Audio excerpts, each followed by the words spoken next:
અલ્પેશભાઈ ઠાકોર, તમે કલ્પના કરો, હવે એને કીધું કે અડધી રાતે, તમે જો રાતના 3 વાગે ગાંધીનગરના રામકથા મેદાનમાં મીટિંગ બોલાવી, રાતના 3 વાગે.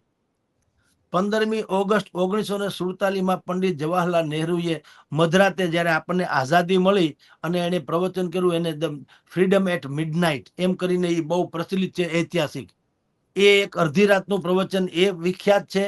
બીજું, બિહારમાં જયપ્રકાશ નારાયણે જયારે ક્રાંતિ ની એલાન કર્યું, એ પણ સવારના 5 વાગે મીટિંગ બોલાવી હતી. એ બીજું એવું હતું કે જે મધરાત પછીના, કે મધરાત એટલે દિવસ ઉગ્યા પહેલાની વાતો છે.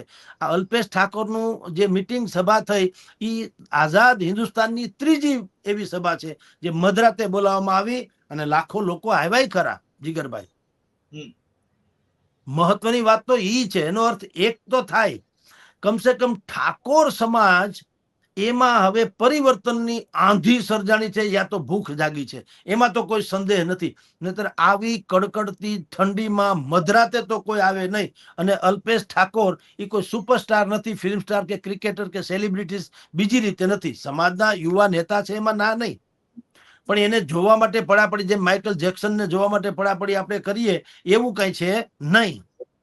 તો પણ 3 વાગે લાખોની સંખ્યામાં લોકો આવ્યા, એ બહુ મોટી ઘટના છે. અને અલ્પેશભાઈએ શું નીતિ નિયમ બધા જે કર્યો છો, એમ જ નીતિ નિયમ બધા ઘડ્યા જ છે.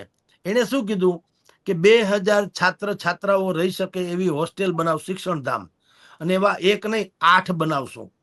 પછી 2036 આપણે સમાજની દીકરી જે છે એસપી કે કલેક્ટર બને એવી વ્યવસ્થા કરીએ.